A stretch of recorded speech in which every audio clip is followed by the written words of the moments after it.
평양에서 예루살렘까지 모퉁이 또 선교회가 제공하는 통일의 소리 방송을 시작하겠습니다.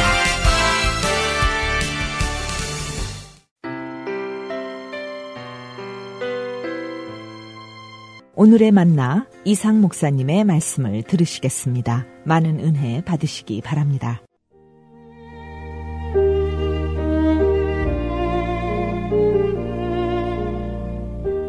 1925년에 태어나신 한 할머니를 30년 전에 제가 만났습니다.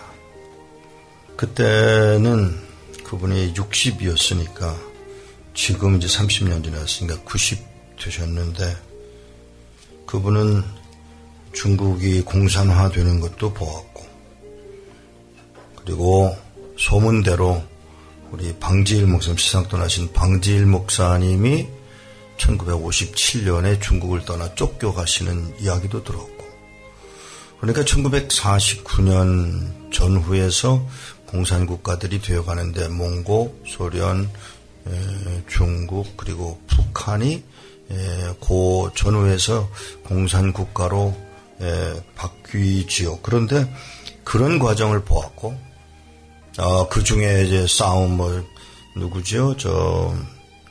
대만에 있던 장개석 계통의 국민당 국민들하고 싸우는 것도 보았고, 모택동이 일어나는 것도 보았고, 그 다음에 1966년 전후에서 일어난 문화혁명도 보았고, 그리고 그 기간이 10년이나 거치는 동안 이들이 엄청난 중노동을 거치는 것을 보았고, 자기들도 그 과정을 거친 사람들이었습니다. 그리고 1983년에 제가 처음 그들을 만났을 때 그들의 얼굴은 형편없이 찌그러져 있었습니다. 뭐 그렇겠죠. 1983년이니까 이제 막 교회가 허락이 돼서 조그마한 방 하나를 교회로 허락을 받고 예배를 드리는 그런 사람들이었습니다.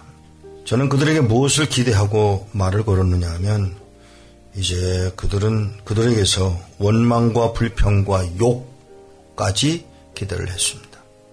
그런데 그분들의 대답이 영 아니에요. 여러분, 그 이유가 뭔지를 아셔야 합니다. 저는 그분들이 어떤 생각으로 그렇게 말을 하지 않았다라고 생각을 했느냐 하면, 여전히 공산권에 속한 사람들이 주위에 있으니까 저들의 고발에 의해서 내가 어떤 어려움을 당할지 모른다는 두려움 때문이었을 거라고 생각을 했습니다. 그게 제가 바라본 중국에 있는 성도들의 모습이었습니다. 그럴 거라고 기대를 했습니다. 자, 요 얘기는 조금 접어두고요. 또 다른 얘기를 하나 할게요. 북한에서 일입니다. 나이 많은 분이 하나가 나이 들죠. 나이 들면 귀가 좀 이상해지죠. 저도 그래서 양쪽에다 뭘 달고 끼고 다닙니다. 소리를 못 들으니까. 그게 소리를 자기가 못 들으니까 소리를 어떻게 내죠? 크게 내죠. 그죠? 그러니까 보통 할 때 하는 언어가 아니, 그 소리가 아닌 그거보다 훨씬 높은 소리로 소리를 지르는데, 이날 이 할아버지가 걸어 나오시면서 하나님을 찬양합니다. 하나님을 찬양합니다. 하고 소리를 지르는 것을 누가 들었겠어요? 그럴 때 하필이면 듣지 않아야 할 놈들이 듣죠. 그죠? 예, 거기 있는 간수가 들었습니다. 그 간수가 그 소리를 듣고 너무너무 화가, 그러지 않아도 예수쟁이들이라는 것 때문에 미워 죽겠는데, 때려 죽이고 싶은데, 이 할아버지가 이렇게 소리를 지르니까 걸어 나오시면서 이 영감태기가 뭐라고 짓거렸어? 하며 그가 들고 있던 지팡이를 걷어차는 바람에 할아버지가 넘어집니다. 뭐 그럴 수밖에 없죠. 넘어졌죠. 넘어지니까 자기가 원했던 대로 그냥 비켜 선 게 아니라 넘어지니까 더 화가 나는 거예요. 사람들이 그래요. 화를 냈습니다. 막 화를 내면서 화를 내다 못해 쓰러지는 할아버지의 코 위에 구두발로 코를 짓이겼습니다. 코가 부러졌습니다. 그런데 아무 소리 안 하고 코를 잡고 피가 흘리는데 그냥 뒹굴고 있는 걸 저 멀리 보던 성도 한 청년이 멀리 보기다 간수가 지나간 다음에 그 할아버지를 이렇게 세우면서, 할아버지 꼭 그러셔야 돼요. 여러분 같으면 어떡하시겠어요? 꼭 그러셔야 돼요? 라고 묻는데, 이 할아버지의 대답이 걸작입니다. 시편 150편은 여전히 유효하네. 호흡이 있는 자마다 여호와를 찬양하라고 했네요. 자, 질문입니다. 여러분은 그렇게 하십니까? 여러분의 기도의 내용들을 보세요. 여러분의 기도의 내용을 가만히 들여다보면 한번 녹음을 하셨다가 한번 심각하게 한번 들어보세요. 모두가 달라는 얘기로 징징거리는 이야기로 99.99%로 가득 차 있습니다. 사흘밖에 안 남은 생명이 사흘밖에 안 남은 할아버지에게 제가 초청을 받아서 갔습니다. 하필이면 그런 분들이 초청을 하나 몰라. 초청을 해서 갔어요. 그래서 제가 인사를 했습니다. 의사에게 들었어요. 길어야 사흘입니다. 이제 장례 준비하셔야 합니다. 본인은 몰라. 본인은 모르는 그분에게 제가 뭐라고 그랬는지 아세요? 할아버지, 장례 준비합니다. 대뜸 그렇게 얘기를 했어요. 장례 준비합니다. 장로님이신데, 장로님, 사흘밖에 안 남았어. 그랬더니 이 할아버지가 뜻밖의 대답을 합니다. 할렐루야. 왜요? 사흘 동안 찌꺼기 회개 다 하고 갈 수 있잖아. 이게 답이에요. 우리는 그렇게 하지 않아요. 여기 지금 베드로 이야기를 꺼냈습니다. 베드로 이야기를 읽었습니다. 여러분 너무 잘 아는 얘기예요. 가이사랴 빌립보로 갔다 오는 여러 동네를 거쳤다고 그랬는데 우리 주님 이야기는 죄송합니다. 거기에 그 동안에 일어난 이야기가 하나도 기록되어 있지 않았어요. 왜 그랬을까요? 가이사랴 빌립보에서 빤히 건너다 보이는 이방 땅 아니면 가이사랴 빌립보에 가보면 여러분 좀 가보셔요. 좀 제발 좀 가보셔요. 왜 그곳에 가시면서 아무 말씀도 안 하셨을까? 그럴 수밖에 없어요. 길이 나빠. 이게 물 흐르죠. 물은 막 펄펄 쏟아져 나오는 그 물 흐르죠. 옆에서 소리를 이야기할 수가 없으니까 이야기를 못 하셨을 것뿐이에요. 그 거리가 100리입니다. 40km입니다. 그리고 거기서 묻습니다. 사람들이 나보고 뭐라 그래? 세례 요한이라고도 하고요. 한 것을 보면 세례 요한이 잡혀 들어가 죽은 후의 일일 거예요. 세례 요한이라고도 하고요. 엘리야라고도 하고요. 뭐라고 해요. 그러죠. 도로는 선지자 중에 하나라 그럽니다. 그런데 이제 여러분 아시지만 이 이야기를 조금 저 북한에 있는 성도들이 모르니까 이야기를 하는 겁니다. 가이사랴 빌립보로 여러 마을로 나가실 때 제자들에게 물었을 때 사람들이 날 뭐라고 불러? 뭐라고 해? 그러니까 제자들이 여짜와 이르되 세례 요한이라 하고 도로는 엘리야, 도로는 선지자 중에 하나라고 합니다. 그럼 너희는 나를 누구라고 하느냐? 너, 그건 딴 사람들의 얘기고 너희들은 누구라고 하느냐? 성급한 베드로. 그죠? 가만히 좀 있지. 요 바보 같은 베드로가 한마디 합니다. 주는 살아계신 하나님의 아들입니다. 여러분 바보라고 그러지 마세요. 베드로만큼 위대한 답을 한 사람이 처음이었습니다. 그 처음으로 하는 대답이 뭐였습니까? 주는 살아계신 하나님의 아들입니다. 지금까지 아무도 유대인들 가운데서 아무도 아니 제자들 가운데서 아무도 그 말을 하지 않았는데 베드로가 그 말을 합니다. 주는 살아계신 하나님의 아들입니다. 그 순간 얼마나 좋았겠어요. 주님이 칭찬하시죠. 칭찬받을 만한 말이었어요. 정말입니다. 정말 그 말을 할 수 있었던 그 주님 예수 그리스도가 그를 향해서 맞아. 그런데 뭐라고 하시는지 아시죠? 네가 그 말을 한 것은 네가 아니고 하나님이 하셨어. 그때 베드로가 맞습니다 하나님. 맞습니다 예수님. 맞아요. 그래요. 라며 숙였으면 좋은데 그러고 하는 말이 그 다음에 주님이 가만히 계시질 않아요. 그 다음에 중요한 이야기를 전개를 시킵니다. 내가 이제 죽어 매 맞아 십자가에 달려 그리고 죽는 일들이 올 거야 라는 말을 구체적으로 제시를 했을 때 요게 이제 우리예요. 베드로만 그렇지 않아요. 우리예요. 여기서 베드로가 징징거립니다. 뭐라고요? 아닌데 예수님을 붙들고 항변하였다 그랬어요. 아주 징징거렸다. 놀라지 마십시오. 여러분의 기도가 이런 징징거리는 기도들이에요. 하나님 앞에 정당하게 인격과 인격으로 나가서 구체적으로 하나님 이러하여서 제가 필요합니다. 예를 들면 메르스가 난리를 칩니다. 하나님 막아주셔야 합니다. 왜요? 예배하러 모여야 하는데 이게 방해가 됩니다. 하나님 나라입니다. 그러나 우리 아이가 병들어 죽을까봐 요구했다면 세상 일로 사람의 생각으로 빠졌다는 사실이에요. 죽는 것은 천국 가는 일이요. 뭐가 급해서 여기다 이걸 가지고 돌아다니느냐 이 말이요. 사랑하는 여러분, 1925년에 태어나셨다는 그분이 아직도 살아계세요. 지금도 살아계세요. 설교를 하세요. 말씀을 가르치세요. 육체적인 고통도 견딜 수가 있었고, 육체적인 고통도 견딜 수가 있었고, 매 맞는 것도 견딜 수가 있었어. 심지어 있지도 않은 애가 있다고 소문내는 것도 견딜 수가 있었어. 그런데 뭘 견디기 힘들었는 줄 알아? 예배를 할 수가 없었어. 우리가 가지고 있던 그 성경, 우리가 가지고 있던 가운, 우리가 가지고 있던 기독교 서적 몽땅 빼앗겨서 다 태워버려야 했고. 놀라지 마. 우리 보고 있던 성경 보여줄까? 그걸 비닐봉투에다가 넣어서 김치떡에 넣었다가는 조금 괜찮아 보이면 꺼내보면 이 비닐로 봉투가 우죽 좋았겠어요. 그 당시에 이게 흘러들어가서 성경책이 다 쩔어버린, 이 한 장 한 장 넘기다가 종이가 찢어지고 겉에는 물론 다 상하고, 그게 우리 사무실 있잖아요. 그 성경이에요. 그걸 보고 하염없이 울다가 그 눈물 때문에 성경책이 도망가졌어.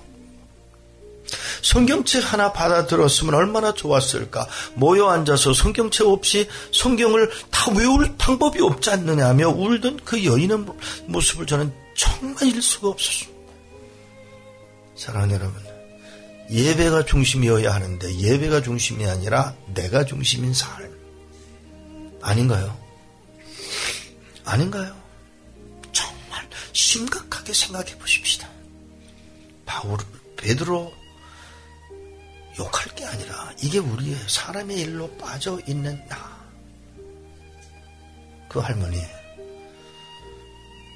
가방을 들고 250권의 성경을 가져다 드렸을 때 저는 왜 그분이 그랬는지를 저는 그 당시 몰랐어요. 얼굴을 돌리시는데 저 그냥 놓고 가라고 그 말 한마디 하는데 제가 그 말을 저는 이해를 못했어요. 아니 뭐 사람이 저러냐.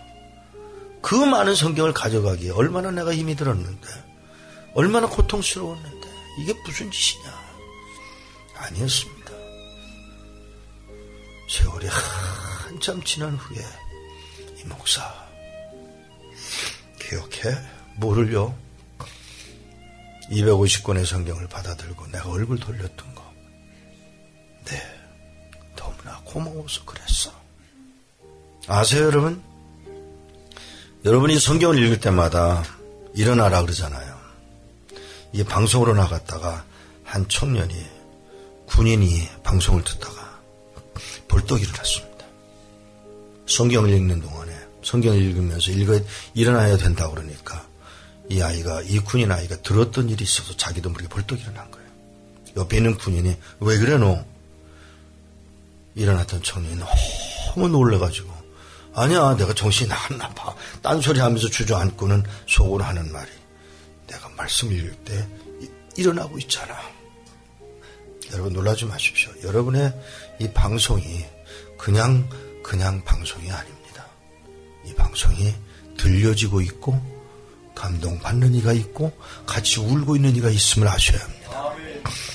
실제적인 고백이 이런 고백입니다. 다시 말씀드립니다. 그 할아버지 코가 부러졌는데 호흡이 있는 자마다 여호와를 찬양하라고 했어. 이 자세가 여러분 삶 속에서 드려지기를 축복합니다.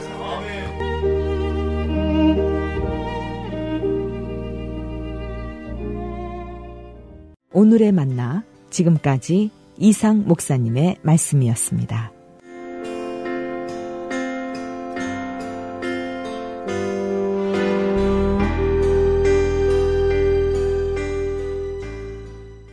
Three, two, one, countdown.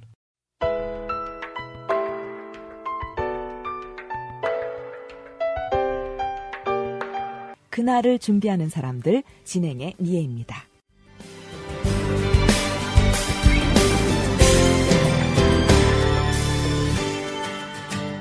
알로하 청취자 여러분 안녕하세요. 저는 오늘 하와이 북한 선교 기도 모임에 나와 있습니다. 모퉁이돌 선교의 북한 선교 집회가 하와이 비전교회에서 열렸었는데요. 그 집회에 참석했던 몇몇 분들과 함께 자리했습니다. 북한 선교 집회에서는 김요한 황재롬 목사님을 강사로 북한 지하교회 실상과 북한 선교 사역의 실제, 그리고 최근의 북한 상황과 통일을 준비하는 북한 선교 사역이라는 주제로 열렸습니다. 참석자들의 소감을 좀 함께 들어보겠습니다. 안녕하세요. 아름다운 연합감리교회를 섬기고 있는 김정원 권사입니다. 작년에 이상 목사님께서 모퉁이돌 선교회를 통해서 하와이에서 집회를 가졌었는데요. 그때 이상 목사님을 뵙고 북한 선교에 대한 비전을 갖게 됐습니다. 북한 선교에 대한 관심과 마음을 또 가지고 기도를 하면서 우리가 마땅히 해야 될 것을 우리가 알지 못하고 지내왔다는 것을 깨닫게 됐고요. 이것을 통해서 주님께서 원하시는 그 사명이 우리 크리스찬들한테 분명히 있는 것을 우리가 더욱더 알아야 될 필요성을 느꼈고요. 그것을 통해서 하나님이 원하시는 그 나라가 이 땅 가운데 세워짐을 또 바라보는 영적인 눈과 그 비전이 생겼음을 말씀드리고 싶습니다. 우리가 항상 바쁜 생활 가운데서 쫓기고 살아가지만은 항상 마음 한구석에는 하나님의 일을 감당하고자 하는 그 마음들을 우리 평신도님들께서 다 가지고 계신 것을 제가 간접적으로 느끼고 저도 또 그러고 살았습니다. 그렇지만은 뭔가 분명한 비전이 생겼을 때 우리가 더욱더 하나님과 더욱더 가까워짐을 느낄 수 있고요. 하나님의 나라를 위해서 헌신함을 따라서 주님께서 얼마나 기뻐하시고 주님께서 얼마나 우리를 통해서 하고자 하시는 일이 많은 것을 더욱더 알아가며 우리의 지경이 넓혀져 가는 것을 우리가 바라봅니다.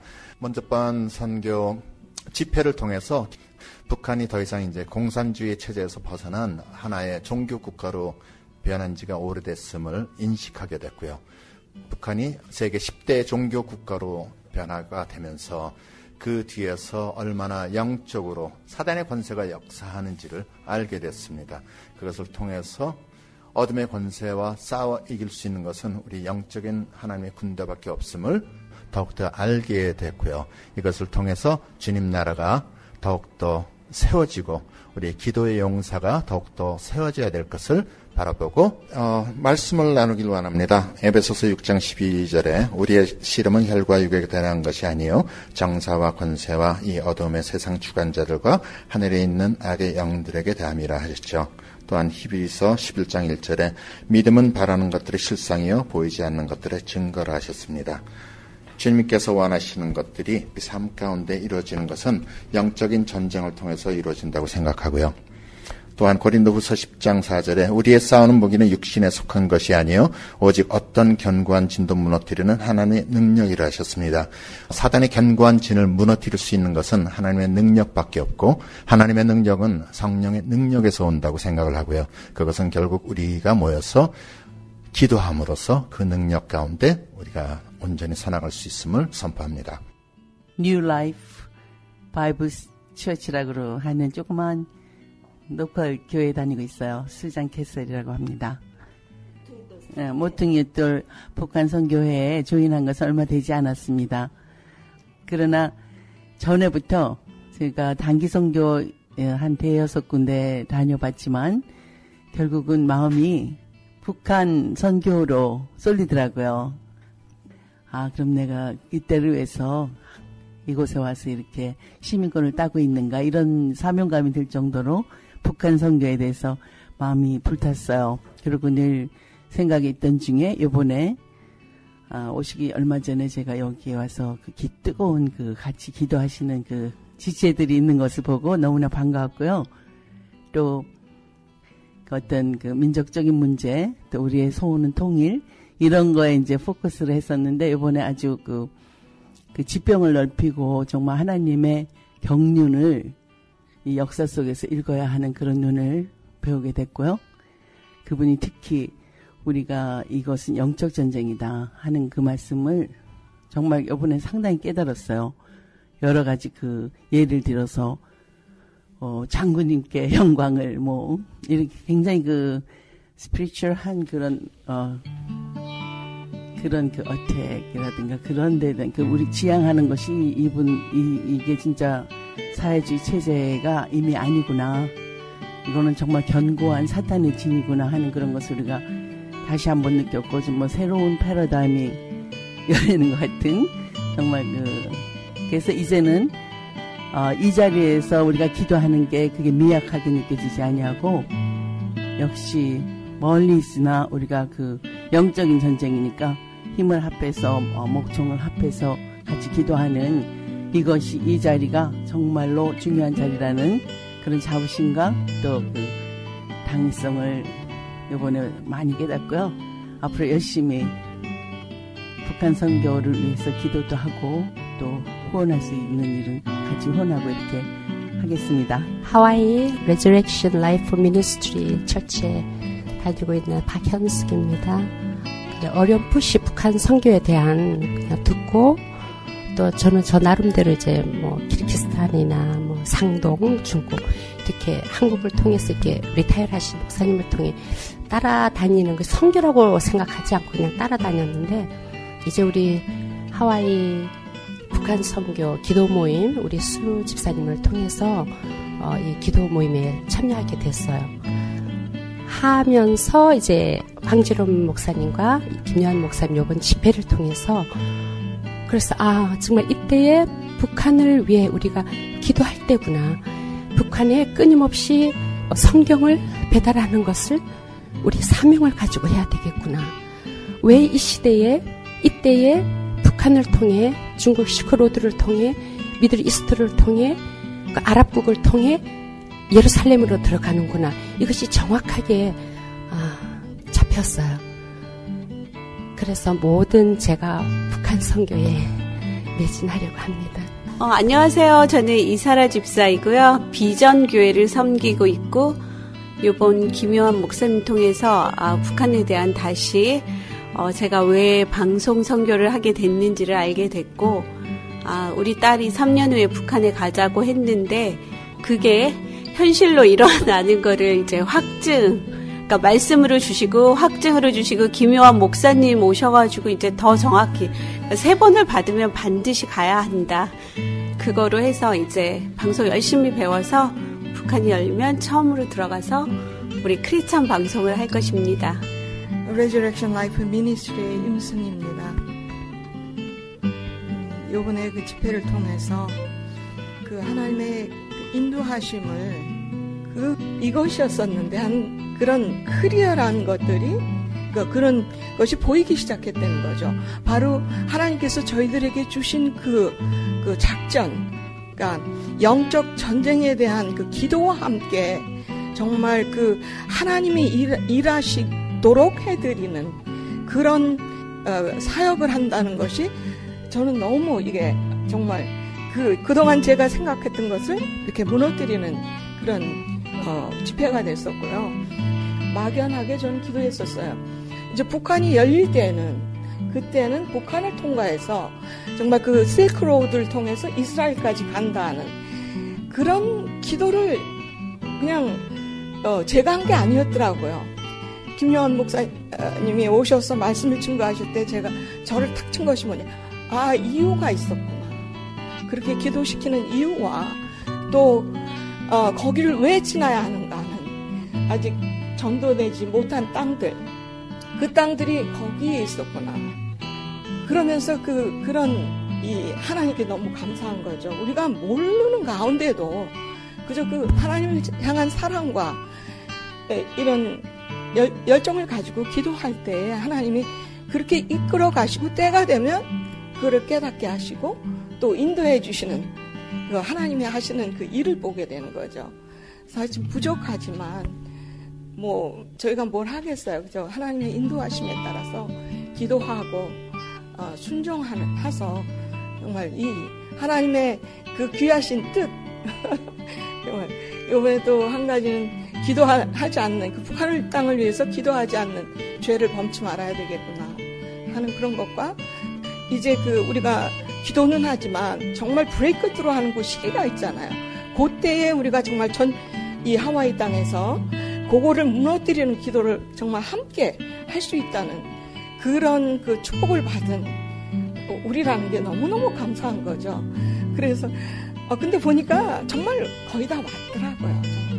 하나님의 하시는 일은 우리가 그거를 브레이크 트루 할 때까지 기도하는 것, 그러고 나서 순종하는 것, 음성을 듣고, 그래서 좋으신 하나님이십니다. 저는 그 뉴호프 교회를 섬기고 있는 수잔몰입니다. 지난번에 그 집회를 통해서 제가 이렇게 참여하고 있는 이렇게 그 우리나라의 그 통일, 그리고 정말 생각만 해도 가슴이 꽉 막히는 이 북한 그 기도하는 일에 대해서 이것은 우리나라의 민족의 일뿐만 아니라 하나님이 우리 그 북한을 향한 하나님의 마음, 그리고 하나님의 뜻을 이루는데 우리의 기도가 하나님의 뜻을 이루는데 같이 함께 간다는 그 사실에, 그 반열에 끼어서 저도 함께 있다는 사실에 너무너무나 감사했어요. 그리고 그 어떻게 기도할 것을 이렇게 잘 정리가 됐어요. 이제 확실히 그거가 잡혔어요. 그리고 왜 기도를 해야 되는 건지, 그리고 이전보다 더 많이 마음을 써야 되겠다. 지금까지 했던 대로는 이거가 안 되겠다. 이제 그런 생각했고, 또 한 가지 충격은 우리가 여러 가지 기도하지만은 북한의 우리 믿는 분들을 위해서 기도를 하잖아요. 하는데 그분들은 우리들을 위해서 기도를 한다고 우리들이 따라가지 않고 제대로 신앙생활 하기를 기도한다고 하니까 정말 어디로 들어가고 싶어서요. 아주 정말 창피하고요, 부끄럽고 눈물 나고 정말 아주 울었어요, 정말. 그날을 준비하는 사람들 지금까지 하와이 북한 선교 기도 모임에서 함께했습니다. 참석자들과의 모임 이후 북한 선교 기도 모임에서는 뜨겁게 기도하는 시간을 가지기도 했습니다. 할렐루야, 하나님 아버지 감사와 찬양과 영광을 올립니다. 여호와는 우리의 힘이 되시며 여호와는 우리를 지키시고 여호와는 우리의 구원이 되십니다. 보라, 하나님은 우리의 구원이시라. 우리가 의뢰하고 두려움 없으리니 주 여호와는 우리의 힘이 되면서 우리의 찬송이라고 하셨습니다. 아버지, 우리는 정말 죄밖에 질 수 없지만 아버지가 예수 그리스도의 십자가에 우리의 구원을 하여 주시고 우리의 함께 사명자를 불러주셔서 이 자리에 모이게 하심을 감사를 올립니다. 아버지, 우리는 할 수 없지만 성령이 너희에게 임하며 권능을 받고 예루살렘과 오사마리아 땅끝까지 증인이 되리라 하셨습니다. 아버지께 감사와 찬양과 영광을 올립니다. 예수 그리스도의 십자가에 감사를 올립니다. 아버지 사랑합니다. 예수님 감사합니다. Thank you, Jesus. We pray. Amen. 아멘. 하와이 북한 선교 기도 모임에 관심이 있으신 분들은 294-5550, 294-5550번으로 연락해 주시기 바랍니다. 이 프로그램을 다시 듣기 원하시면 okcnradio.org로 로그인 하시면 들으실 수 있습니다. 고맙습니다. 마할로.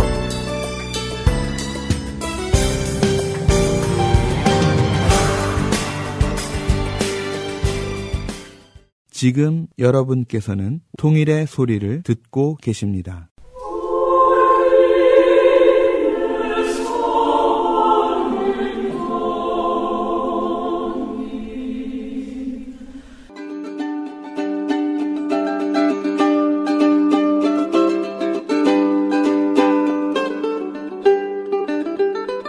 통일을 준비합니다. 이반성 목사와 김요한 목사가 하나님이 주실 통일을 소망하며 나누는 통일 이야기.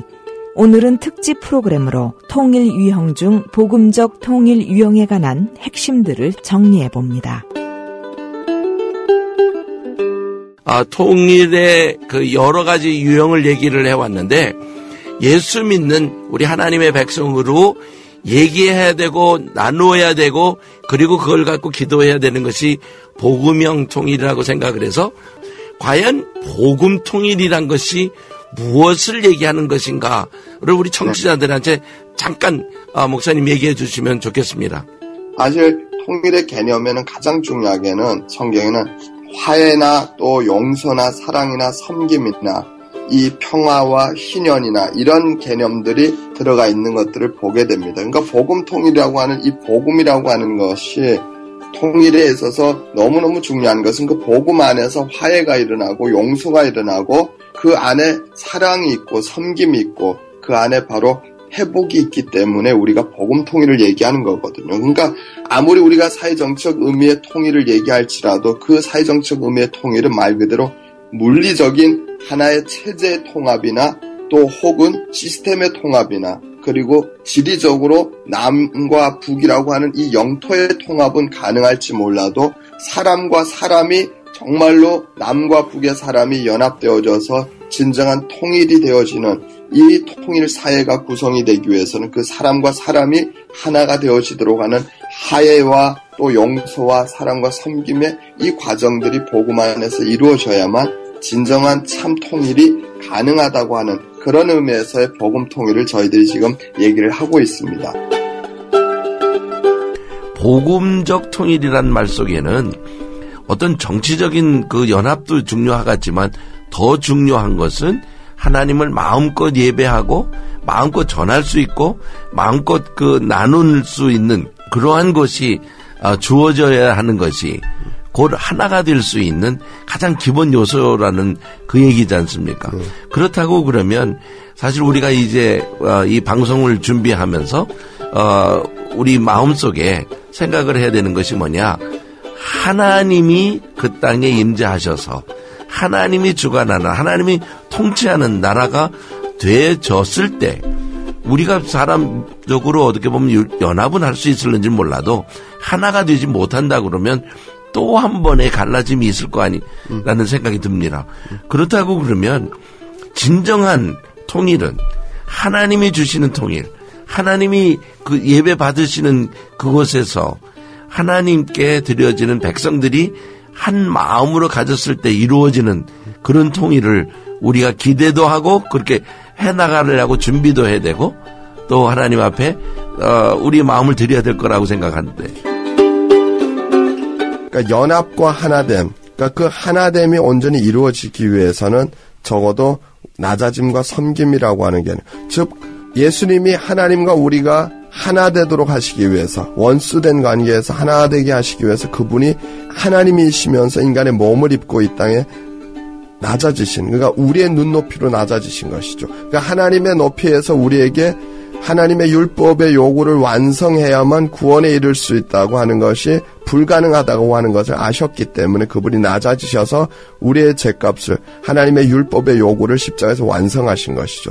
당신이 저주를 받으시고 당신이 그 죄의 모든 형벌들 대신 담당하시고, 그러니까 이 낮아짐과 그분이 인간의 눈높이로 낮아짐과 동시에 그 섬김이, 십자가에서의 섬김이 없었다면 하나님과 하나됨은 일어나지 않았다는 것이죠. 그러니까 정말로 우리가 통일이라고 하는 이 하나됨이 일어나려면, 남과 북이 하나 되는 것들이 일어나려면 우리 한국교회, 이민교회, 디아스포라 한인교회, 하나님의 백성들은 적어도 이 낮아져서 북한을 섬기고자 하는 것들이 통일 준비의 가장 중요한 부분이죠. 그렇다면 한국교회는 그냥 통일을 막연하게 기도하는 것뿐만이 아니고 실적으로 북한 사람들의 눈높이로 낮아지는 이 성육신적인 이 선교를 우리가 준비하고 또 그 선교를 지금 감당하지 않으면 복음의 통일을 이룬다고 하는 건 불가능하죠. 사실 그렇다고 그러면 그 희생은 사실 경제적인 것도 같이 따라가는 것이고요. 또 마음적인 것도 따라가야 되는 것이고요. 그리고 그것에 대한 열정과 함께 영적인 부분을 그들과 같이 나눠야 한다는 그런 차원에서 우리 남과 또 해외에 있는 분들이 생각할 때에 오늘 우리에게 주어졌던 이 많은 행복함 이런 부분들을 가지고 우리가 그것을 더 더하기 위한 것이 아니라 저 북한에 여태까지 눌리고 살아가면서 고통당하고 있는 자들하고 나누는 자리, 섬김의 자리를 가는. 근데 과연 그거는 하나님의 백성이 아니고선 인간적인 세상적인 생각으로는 그런 건 없지 않습니까? 자, 그렇다면 가장 큰 문제 중에 하나가 지금 감옥에 갇힌 20만 중에 하나님의 백성으로 예를 들어서 한 반이다 하고 지난번에 누가 이렇게 말씀을 하셨던 걸 제가 기억하는데 반의 반이라고 그래도 우리가 5만 명이지 않습니까? 아, 그렇죠. 근데 5만 명이 그냥 5만 명이 아니라 그들과 연결된 다른 식구들도 있을 거라고 생각을 하면 정말 10만 명을 위해서 정말 복음 때문에 고난당한 사람들, 그 사람들만 보호한다고 가서 섬긴다고 해도 그 일이 적은 일이 결코 아니거든요. 그런데 갇혀있는 자, 누가 가서 그들을 만나러 갈 거냐, 어떻게 그들을 지원할 거냐, 사실 그 생각을 하면서 정말 우리가 성육신적인 차원에 가서 이 믿지 않는 사람을 만나는 것도 있지만 지금까지 고난당한 자들, 감옥에 갇혀있던 그 성도들을 그들을 향하여 통일이 됐을 때 해야 할 일들을 이제 생각하면서 가야 할 거라고 생각이 됩니다. 지금 북한 땅에 우리가 통일 이후에 하나님의 교회를 재건하는 것이 궁극적으로는 하나님이 원하시는 것이고 또 이민교회가 통일을 정말로 열망하는 이유가 우리가 어떤 우리의 이해관계, 물리적인 이해관계나 어떤 실용주의적인 어떤 통일관 때문에 통일을 원하는 것이 아니고 그래서 우리가 정말 어떤 우리의 삶의 질이 향상되고 물리적으로 우리가 더 영토 확장이 되어지고 경제적인 우리의 GNP가 올라가고 이런 개념 때문에 통일이 아니고 정말 그 땅에 하나님의 나라가 회복된다고 하는 개념에서 통일을 우리가 얘기를 하거든요. 그렇죠. 네, 그렇다고 하게 되면 우리는 분명하게 그 하나님의 나라가 그 땅에 회복이 되어지려면 분명히 무엇이 전제되어야 되나 그 가운데 치유라고 하는 것들이 중요하다는 것이죠. 예수님의 성육신 사건, 이 인카네이션이 무엇이냐, 당신의 율법을 다 지켜야 구원을 받을 수 있다. 그 하나님의 법에 도달을 해야 된다고 그것을 요구하셨다 그러면 구원받을 영혼이 하나도 없다는 거죠. 그런데 그것이 불가능하게 죄인의 자리로 낮아지시는, 그래서 참 하나님이신 그분이 참 인간의 모습으로 오시는 이 인카네이션이 우리에게 주어졌는데 이걸 통해서 결국은 하나님이 우리에게 바로 사람의 눈높이에 맞추어서 섬기시는 이 자리까지 낮아지는 이 사건이 성육신 사건이거든요. 그러면 북한 주민들에 대해서 우리가 통일을 준비한다고 얘기했을 때도 마찬가지죠. 우리 한국 사람들은 그들보다 많이 가졌고 많이 배웠다는 거죠. 쉽게 얘기하면 우리는 그들에게는 강자라는 것이죠. 가진 자고 배운 자고 강자고. 그러면 그들의 눈높이에서 우리를 바라볼 때는 우리는 높은 곳에 있다는 것이죠. 근데 우리가 높은 곳에 있으면서 그들 보고 우리처럼 높아지라고 그러면 너무너무 어렵다는 것이죠. 그러니까 우리가 통일을 얘기할 때 북한 사람을 한국 사람처럼 만드는 것이 통일이라고 생각을 한다 그러면 우리는 정말로 오랫동안 그 갈등들을, 그 이지라가 70년이나 되어졌는데 그 이지라 70년 된 것들을 하루아침에 우리가 그렇게 한국화되도록 한다. 한국에 3만 명의 탈북자가 들어와 있음에도 불구하고 그들이 한국사에서 10년 넘게 살아도 여전히 북한의 가치관을 그들이 바꾸지 못하는 이유 중에 하나가 그만큼 이 사람이 바뀐다고 하는 것, 그것은 쉬운 게 아니라는 것이죠. 이 통일이 되었을 때에 북한 사람들을 향하여 우리가 접근을 해야 될 텐데 왜 어떤 접근을 하냐? 섬김의 접근인데 가장 섬김의 접근을 목사님 어떻게 보십니까?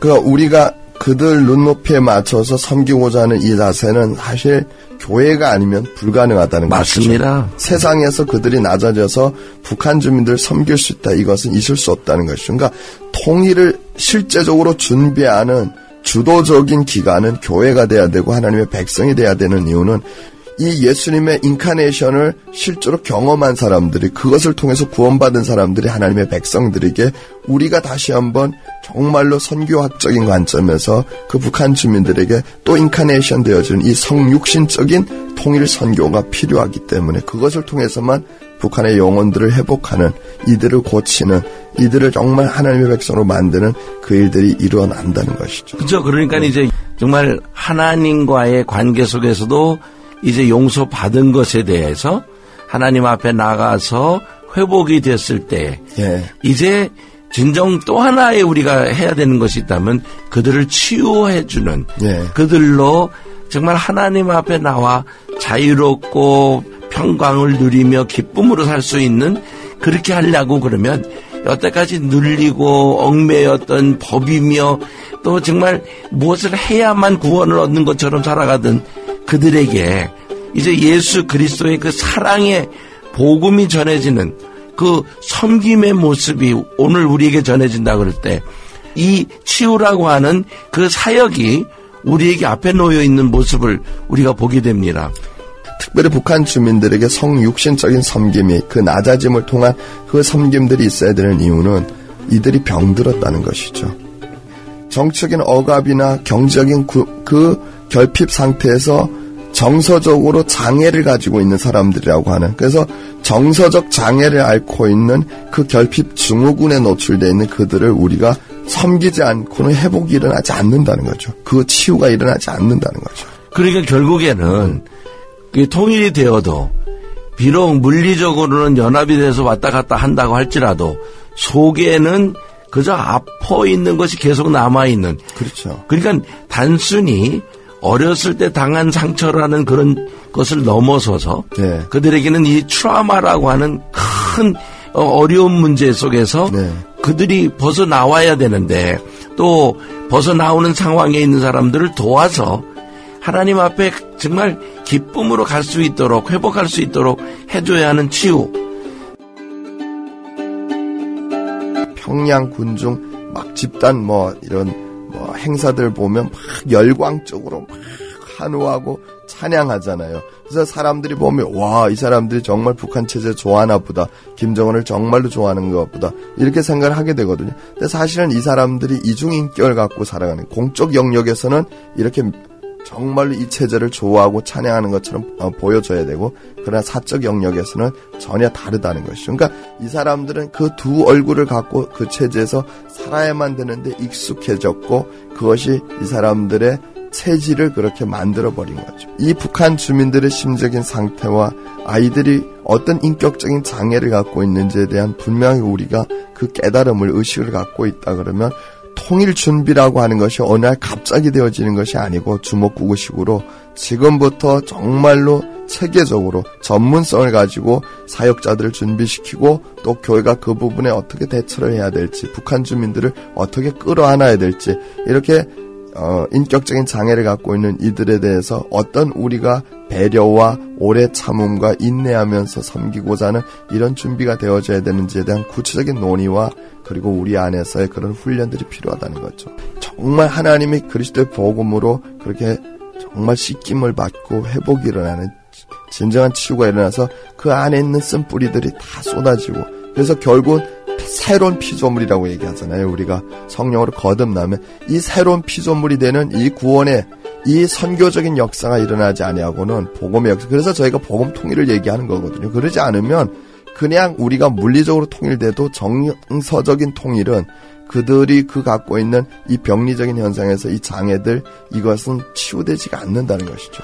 자, 제가 기도함으로써 오늘 시간을 마치겠습니다. 참 좋으신 아버지 하나님, 오늘도 저희들에게 하나님이 저희들을 치유하지 아니하셨으면, 하나님이 저희들을 회복시켜주지 아니하셨으면, 하나님이 예수 그리스도를 보내어 우리를 구원하지 아니하셨으면 결코 우리는 하나님을 아버지라 부를 수 있는 자리에 있지 못함을 알며 하나님께 감사와 감격을 올려드립니다. 아멘. 하나님, 저 북한 땅에 치유받아야 할 자들을 이제는 우리의 마음에 품고 아멘. 기도하며 아멘. 준비하여 아멘. 통일이 되었을 때 예수 그리스도의 복음으로 치유가 일어난 사역에 감당하고자 하오니 그리할 수 있도록 은혜를 더하여 주시옵소서. 아멘. 예수님 이름으로 기도합니다. 아멘. 아멘. 아멘.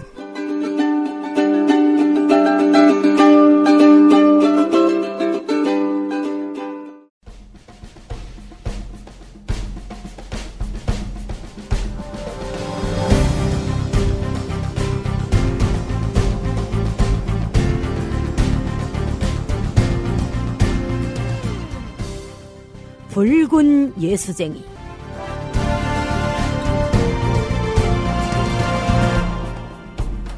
입체낭독의 리옥입니다.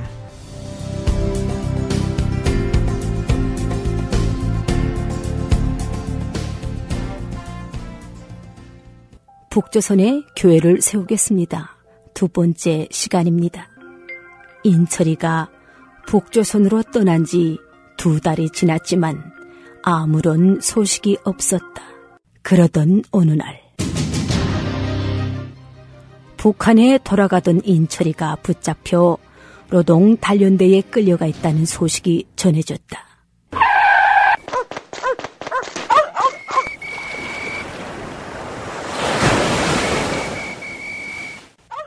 밤 시간을 이용하여 국경 연안의 강을 건너다 잡혔던 것이다. 게다가 짐 속에서 성경이 발견되는 바람에 인철이는 모진 고문을 받아야만 했다.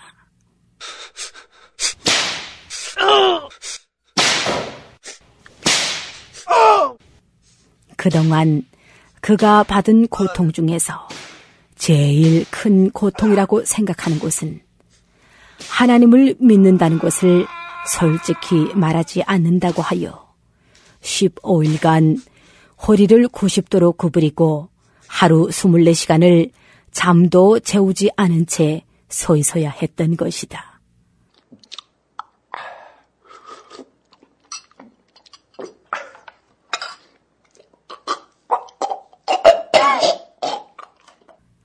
끼니로 강냉이 묘다를 먹을 때도 구부린 자세로 먹어야 했고 잠을 재우지 않아 졸려서 넘어지면 수쇠로 선을 채워 철창에 매달아 놓았다.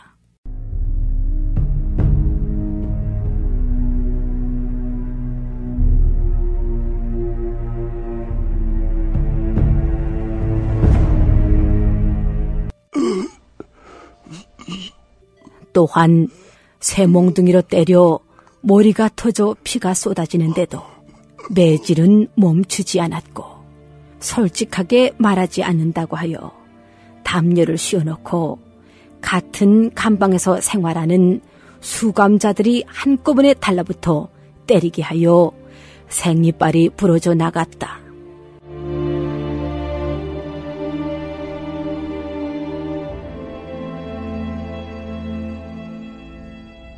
그러고도 모자라 사람들을 시켜 그의 몸을 하늘 높이 들었다가 놓아 땅에 곤두박질 치게 하는 것을 한 번에 10번 이상을 하니 갈비뼈가 3대씩이나 부러져 나갔다. 또한 난로에다 불을 많이 넣어 빨갛게 달군 다음 그 곁에 꽁꽁 묶어두어 심한 화상을 당하게 했고 또 도끼 자루로 사정없이 내리쳐서 팔이 부러져 몇 달 동안을 사용할 수 없게 만들어 놓았다.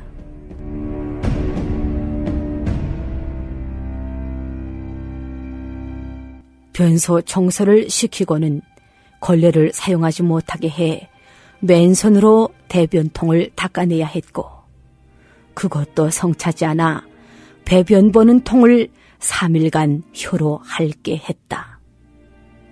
또 거기다 조금이라도 거부 반응이 보이면 머리로 콘크리트 단벽을 찧어 터지게 했으며 결국은 머리가 다 터져 10일간이나 정신을 잃고 식물 인간처럼 되어버리기도 했다.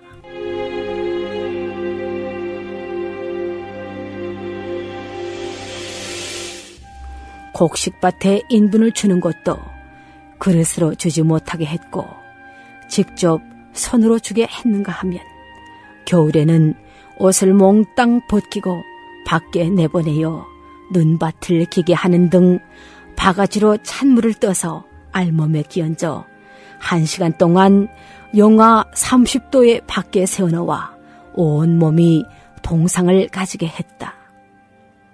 또 전기 곤봉으로 감전시켜 정신을 잃게 만들었으며 톱을 주지 않고 도끼로 직경이 60cm나 되는 나무를 하루에 15개씩 베어 바치게 했다.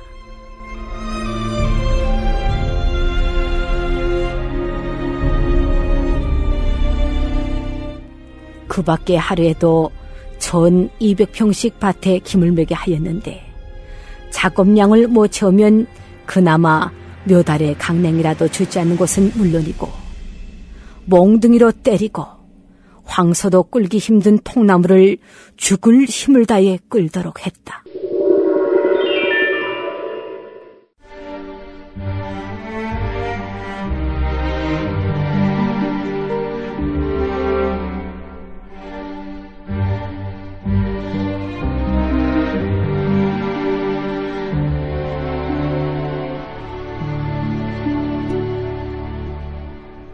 학습 규율을 세운다고 하여 팬티만 입힌 채 얼음장 같은 콘크리트 바닥에 보통 10일간씩 앉아있겠으며 결국 손발이 모두 얼고 깊은 병에 걸리고 말았다.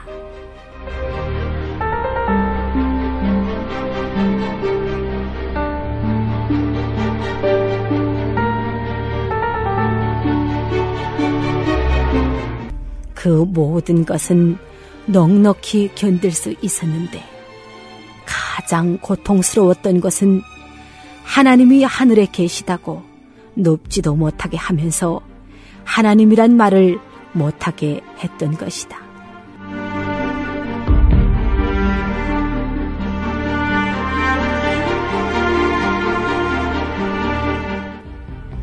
정신을 잃고 쓰러진 인철이는 다른 감옥에 있는 사람들에 의해 힘겹게 철창으로 옮겨졌다. 그의 얼굴은 피트성이가 되어 알아보기조차 힘들었다.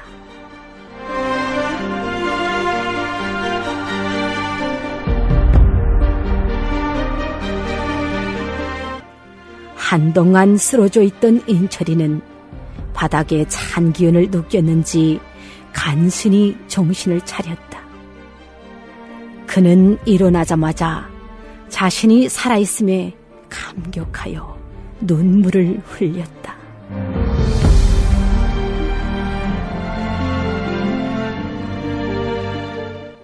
그리고 그의 피 흐르는 입에서 한가락의 찬송이 흘러나오기 시작했다.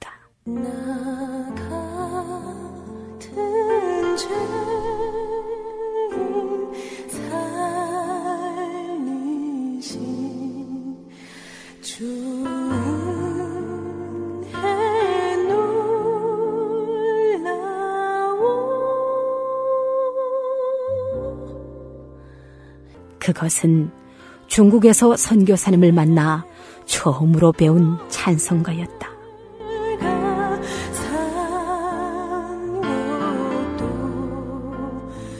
다 찢어지고 삐뚤어진 입에서 새어나오는 찬송소리는 정확하진 않았지만 기쁨이 섞여 있었다. 그 음률은 창살과 벽을 넘고 복도를 지나 다른 수감자들에게도 들려졌다. 고요를 깨는 가냘픈 찬양소리는 감옥에 갇힌 모든 이들의 마음과 귀로 살그머니 다가갔다.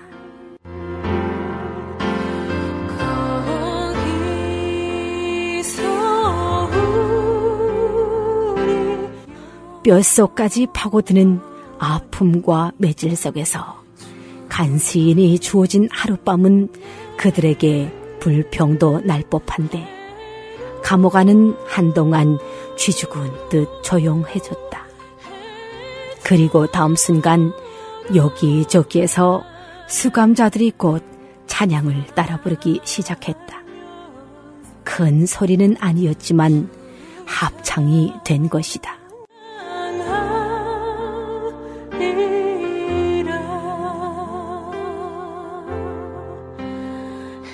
누가 시키지도 않았고 강요된 것도 아니었는데 그들의 조용한 찬송소리는 고요한 밤을 깨우며 밤새 이어졌다. 다음 날 인철이는 더 심한 고문을 받았다. 비명과 함께 계속되는 채찍과 물고문, 불거문에도 의식이 사라지면 쓰러진 인철이에게 또 찬물을 붓고 깨어나기를 반복하며 수도 없이 계속되었다.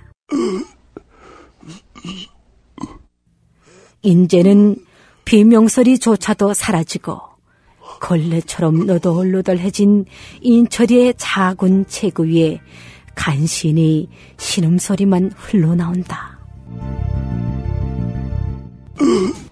또다시 고문하는 이유는 단 하나, 예수를 부인하라는 것이었다. 하지만 아무도 그의 굳건한 신앙을 꺾을 수 없었고, 그날 밤도 인철이는 손가락 하나 제대로 움직일 수 없는 상태에서 자신의 신앙을 고백했다. 구주와 함께 나 죽었으니, 구주와 함께 나 죽었으니, 구주와 함께 나 살았도다. 영광의 그 날이 이루도록 언제나 주만 찬양합니다. 언제나 주는 날 사랑하사 언제나 새 생명 주시나니 영광의 기약이 이르도록 언제나 주만 바라봅니다. 영광의 기약이 이르도록 언제나 주만 바라봅니다.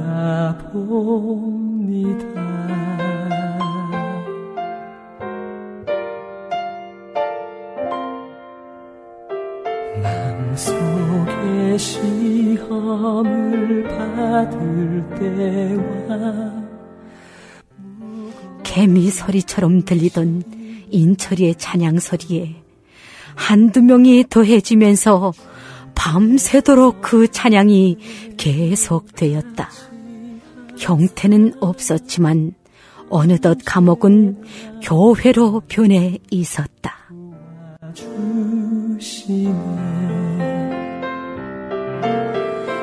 내 몸의 약함을 아시는 주. 어차피 우리는 죽을 목숨인데 여기서 하나님을 찬양하는 일을 절대로 중지할 수 없어.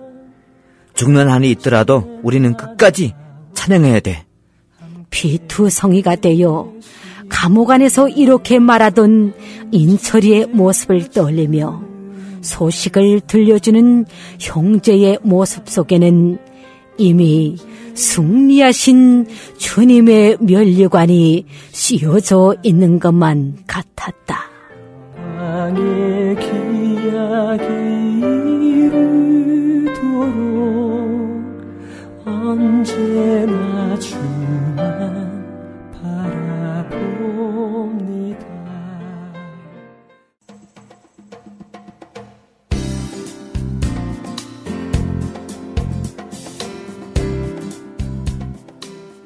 지금까지 여러분께서는 입체낭독 붉은 예수쟁이를 들으셨습니다.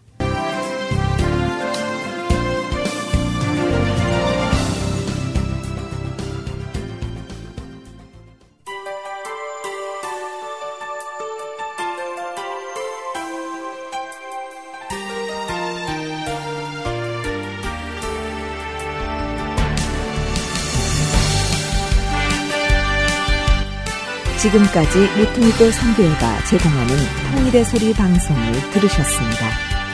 오늘 방송을 다시 듣기 원하시거나 통일의 소리 방송과 소통하기를 원하시면 okcmradio.org 웹사이트를 로그인하시거나 애나하임 캘리포니아 오피스 지역번호 714-484-0042 714-484-0042번으로 연락해 주시면 감사하겠습니다.